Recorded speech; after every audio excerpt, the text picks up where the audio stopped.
Hello. I see you came back to join me for another story. I quite enjoyed your company as well. Okay, so I've been going over which one to tell you. There are so many.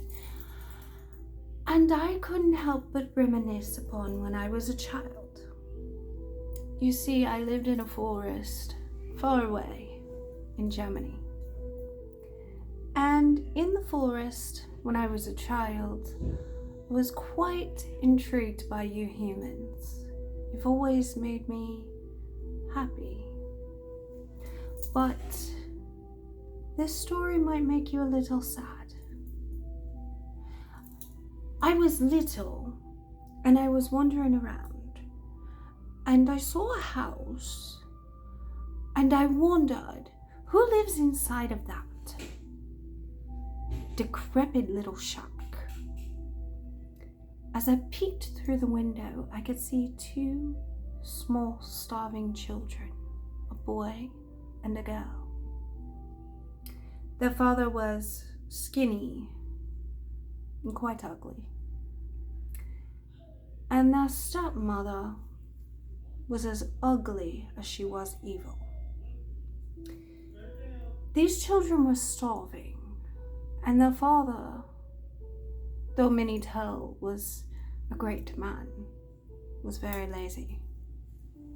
And soon after their mother died, he married again. He married a witch, an evil, ugly witch, who told him, "We barely have enough food for ourselves, much less for your children." She hated them, you see. But if we give them a morsel of bread each and leave them in the forest, we'll surely have enough to live ourselves. What she didn't realize was the children were listening. Children are bad about listening, you see.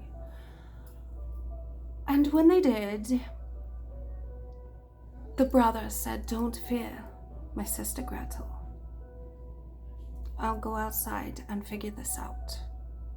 And he saw these shiny white pebbles.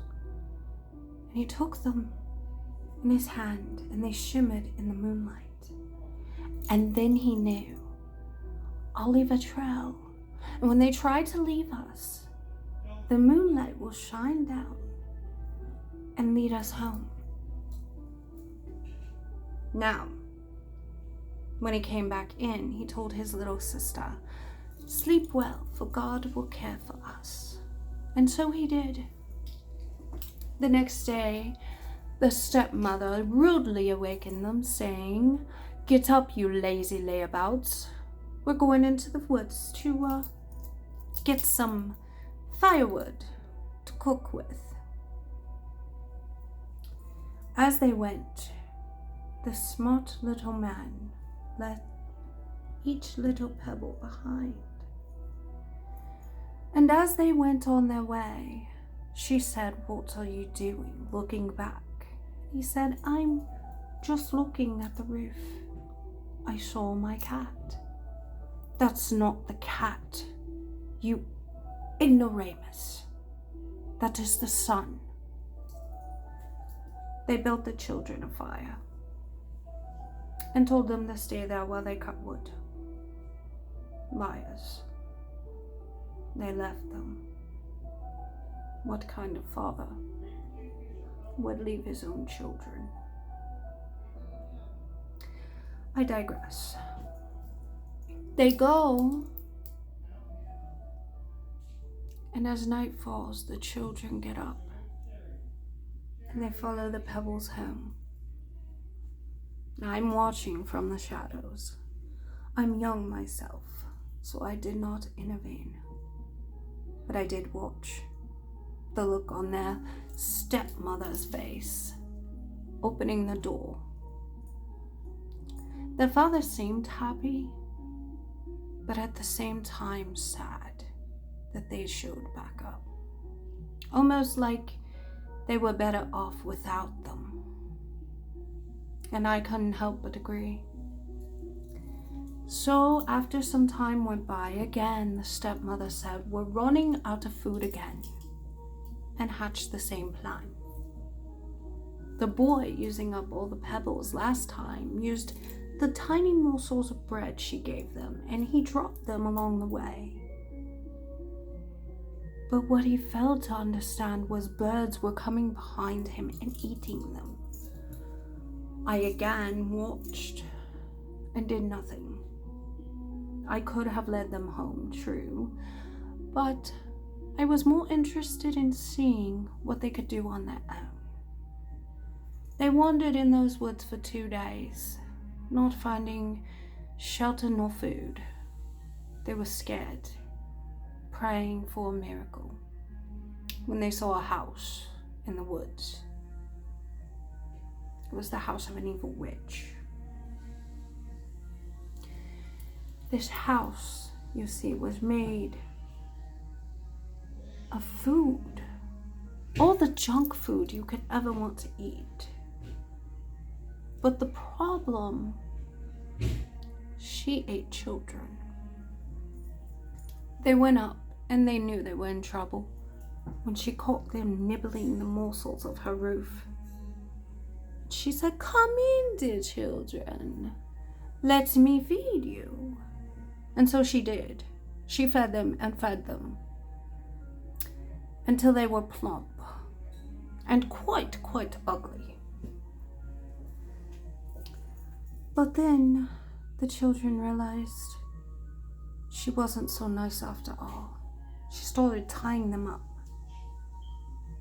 And then they heard her making plans in a book to cook Hansel.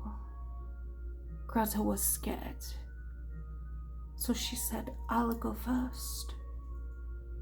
And as she went in, she said, "I don't know how to get into the oven. Will you show me?" And the witch said, "You imbecile child. You get in like this." And she pushed her. Now she pushed her, the fire ate her and consumed her.